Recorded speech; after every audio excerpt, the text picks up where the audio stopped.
Publishers, the great ward of the gaming civilization. People often celebrate great publishers and the games they bring to life, among talking about the ones that don't help. But they can range from, we're right there with your brother, right in the stew, or they're the kind of people who will help you in the distance. Now, that being said, to some degree, the main thing that matters is that in some regard, you're going to be getting funding towards your project to help you really bring the thing you're working on with your team to life. And effectively, that's the main goal of you getting a publisher in general. Now, there's a lot of big publishers out there that people go to for indie projects that really let your vision be your vision. And a lot of those, they have that recognition. But this is about a time when I found one I had no idea even existed. Brief introduction, mainly because I've been on a hiatus for a while in terms of posting videos.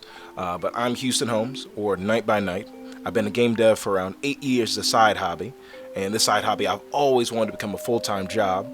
And though this was my passion, my prospect of getting hired full-time as a game dev was quite slim after school, given I knew most coding languages, but nothing about the gaming industry. And they taught us nothing about gaming at all in college. Back then, before I got into college, I was introduced to Unreal Engine, and it being free was pivotal for my whole situation of getting into game dev. This is before I even knew how to code. I've been navigating Unreal Engine today. It was free, and to use it, I just helped with other people's projects, and I was constantly plotting how I was going to make mine, how I was going to leave my mark. So after testing the waters and remembering my love for classic RPGs, I set off to make my own. I went through a lot of hurdles, but after working out kinks and early access on Steam, I had a project I called Fade. I had something. It was something to say the least. Looking back, it was clear that I needed to slow down, figure out how to polish better, learn different things, because I was learning as I was working on it at the same time. So, given that it was in a development stage, what did I do to fix this problem? Want you to join Rogue Jam and help design the next hit video game from Rogue Games, creators of Super Impossible Road, Arcanium, and Sprawl. Now IGN and Rogue are teaming up to offer $500,000 and an exclusive publishing deal to the best finished and in-progress games we can get our power gloves on. With a grand prize of $500,000 and a publishing deal from a company promising to help you make your vision a reality, I was completely unraveled. Up to signing up to the event and seeing how far I would go, I wasn't expecting much. I mean, there's so many good projects out there right now that could use funding for that AA or AAA polish. There's no way I'm going to make it that far. No way you're even going to get near $500,000. Hundreds of hours into epic fantasy RPGs is how plenty of us spend our time, but our next guest took it one step further and started making his own. Joining us from Roanoke, Virginia is Houston M. Gwyn Holmes from Night by Night Games, the one-man dev team behind Fade, the first chapter. Welcome and hello. Thanks for having me. Okay. Yes, that's me. As someone who harps on himself a lot, don't gas me up. Don't you dare. I went into the best overall category competing with 2 other people, and I'll admit, I felt like if I made it this far, I might just take it all. For clarity, some of the footage in this video is of current game development for Fade, as well as some of the middle development between after the competition. But the key bit of gameplay is going to be in this footage here for the game. So effectively, during this time frame, when the game was brought to the publishing deal, effectively for this competition, it was not to a state where it was ready for marketing for a publisher. This was an alpha phase of testing features, ideas, concepts, and during that time frame, I was so shotgun to try to get myself into this competition that I definitely didn't take that into account. I was more so focused on I feel like I have a stable base here to work on and everything, and maybe they'll like this to the point and maybe I'll stand out amongst the other indies. I had no idea I'd make it to the end of the competition in any degree, because effectively I think my main selling point was that I was a solo developer working on all this, and they harped on that very much during speaking on it, which that and Just on it being a single player experience to make sure it's all just one really solid product. I clearly didn't do my homework. I was for sure this game was developed by 20 to 30 people. I'm just blown away that this has just been a labor of love for you and a passion project, and you can feel it come through the gameplay. I'm looking forward to watching your career over the next few years, because if this is any indication, you're going places and it's going to be amazing. itself is also a crutch, because if you're a publisher and you're coming to somebody to finish a project, to find out this individual's someone who has a limited skill set and they're working on it alone, that means there's a lot of unknown factors into how this thing's going to be done, how this thing's going to be made, and how the quality is going to be consistent throughout the game. So now that you effectively know like where I stood in this competition, effectively given what I showed up to the table with, you got to think about who the other two competitors were in this final bracket, because it was the top 3 of best overall. So the first one is, I'll just go ahead and let the footage speak for itself in regards to this game, because it's just incredible of a concept. It's Fade the first chapter, aka Fade the second finalist. This next one foregoes crawling in dungeons for exploring the reaches of outer space. Here's your look at Worlds of the Future. Worlds of the Future is an open world space adventure game set in our own solar system in the year 2500. It's a game where you have your own and build your own space delivery company. So when we had the post-production stuff of basically meeting the IGN members and discussing how this thing was going to go and how they need to have us organized for the event, get a fair bit of information regarding the other two contestants' projects. But in his case, I only really had the main description of what it would include. Now, the idea that you could seamlessly go from a planet to space, or as well as the fact that you're a delivery driver going between planets and locations. You already have your main task, your gameplay loop, as well as you have all the main facets of something that you could make easily marketable, because there's a lot of people there who have a sparked obsession with No Man's Sky, even though it did have difficulties on launch, and then if later on came back and became the game people wanted it to be. But then you have the situation regarding all these other games that were planned that were going to be like that. So this was just a natural game for a publisher would want to, publish. So he was a great contestant and great contender for this prize. Way more in a better position than I was.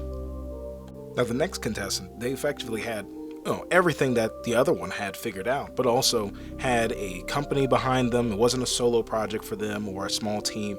They had a team, as well as they had a lot of stuff they wanted to do figured out already, which put them in that pivotal spot, because this, from any way you look at it, is a classic indie game. Skateboarding Metroidvania that doesn't have skateboards or Metroids. It makes more sense when you see it in action. Let's take a look at Seadog. Hello, my name is Tyler Maitland. I'm with Oh My Me Games from Washington State, and the name of our game is Seadog. Seadog is a Metroidvania skateboarding hybrid game without the skateboards. You play as a mechanic who grinds around on their giant wrench inside these large ships, digging through the holes and unlocking upgrades. You are thrown into a large sea hole in the middle of the ocean with all these odd characters that seem to be mysteriously okay about being there, and you have to get out. After talking about his delivery and everything that happened in regards to the competition and how he came into with his stuff that he needed to get published, he effectively had everything a publisher could want. A team backing you, the reliance of you having a plan, an overarching vision. Now, when they asked him questions regarding some features and stuff that is going to be added later, he made sure to answer them in ways where he would kind of leave it open-ended or vague, which that's only really mainly just to make sure that as a game dev, you're giving your team and other people the space they need to make sure they're not over trying to promise on different projects, especially if you were to win the competition.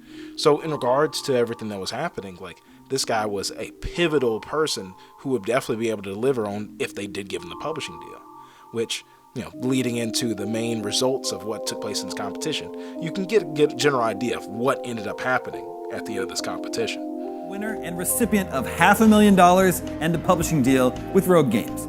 Now, since Matt is officially the big boss at Rogue, he will be speaking on behalf of the judges. Matt, have you reached a decision? Well, I gotta tell you, this one was tough, but we have a decision. All right, then let's bring our developers back and get down to business. Developers, are you ready? Yes. Matt, the floor is yours. Okay, first up, let's start with Tyler.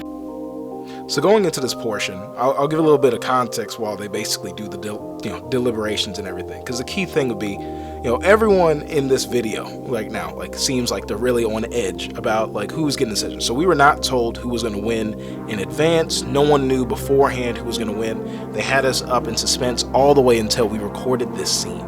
So effectively, each one of us was in this scene just kind of waiting there. And we did wait, because a lot of the other cast members had to make sure they had their makeup and all those other things that had to be in place for this hour of shooting to make sure they could film this scene perfectly in regards to that.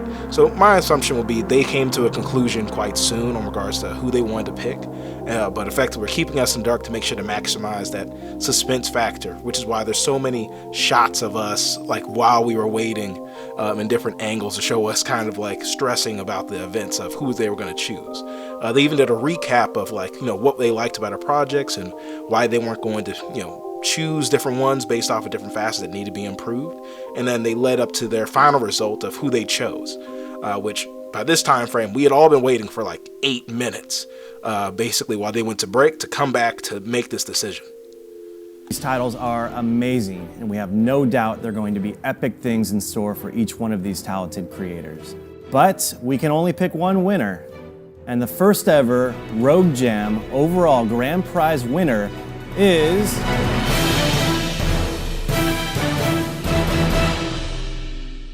Sea-Dog.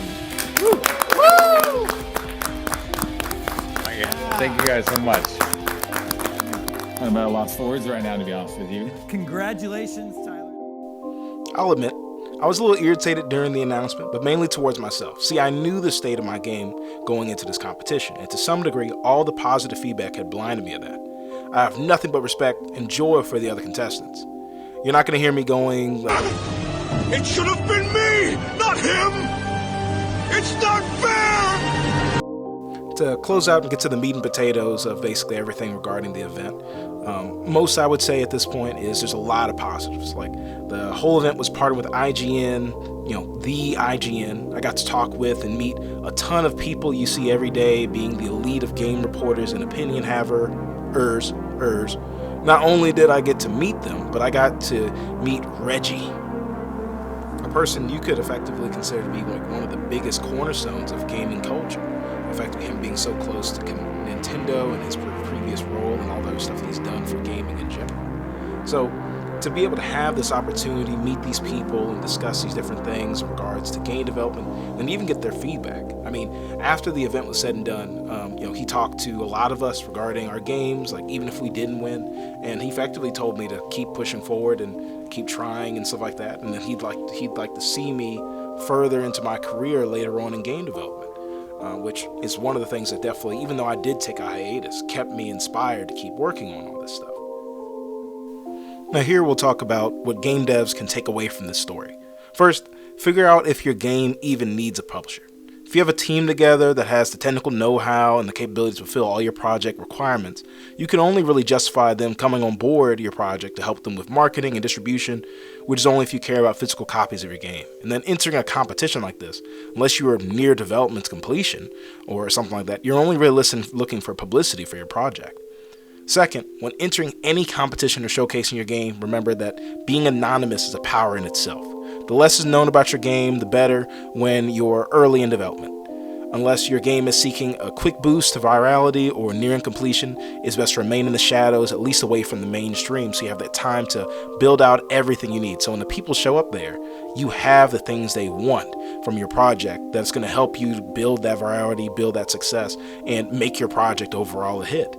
Now, lastly, if you are reaching out to publishers, which a lot of people do, make a pitch deck and don't send it to them yet. Make sure you're past alpha, you know your project and where it's going, you have all your things set up in regards to how you think about marketing and how you're going to get the publisher to sell it. Send it to yourself first or another team member and review it in their shoes. The project needs, the gimmicks, the audience you're seeking. Would you personally publish your game if you were in their shoes? Getting that guidance and that idea of whether or not you think this pitch deck is something you need to, you would basically publish, allows you to realize whether or not you need more work or if you need to come to them at a later phase. Because the longer you wait, effectively you are missing out on, releasing or getting those funds. But if you're releasing all this information to them at an early stage, when a lot of things haven't been figured out yet, you're doing yourself a disservice, because now they're going to be trying to publish your game based off of stuff that doesn't even equate to your full vision yet. Now, after the game jam, I kept working on the game's build, but realized I need to start over. My gears had started turning on what I would change, what I could keep, and now we've made it to current day.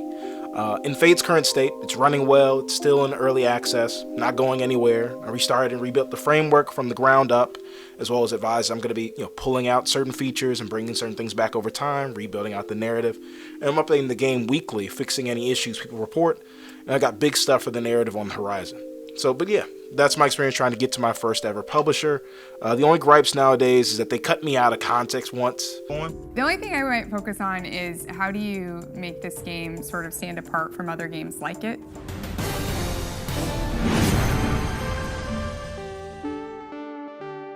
Yeah, I mean, if they want their movie magic and stuff like that, it's perfectly fine with me. It definitely adds to the video in terms of the quality, because a lot of people said, like, what was going on when they recorded my face in an instance. I think I was just listening to someone else talk, and they kind of just clipped it out of context. That's perfectly fine. But in general, to close off here, great experience. Definitely would do something like this in the future again for other projects, or maybe even for this project again. For any interested, join the Discord to discuss the game, or if you are interested in the game's progress, support me on Patreon or Ko-fi, follow me on Twitter. It's called X now for some weird reason. The project's going to be launching on Kickstarter once I finish up the narrative update, so follow the link if you want to be notified when it launches. And lastly, give the demo a try if you're interested. But anyway, that's it for me. The main things you're going to be seeing in the future coming from me are going to be more videos regarding game development now that I have more free time with the new position I have in my job, as well as I'm going to be doing more videos regarding this topic in general, publishers, because I do have some actual horror stories.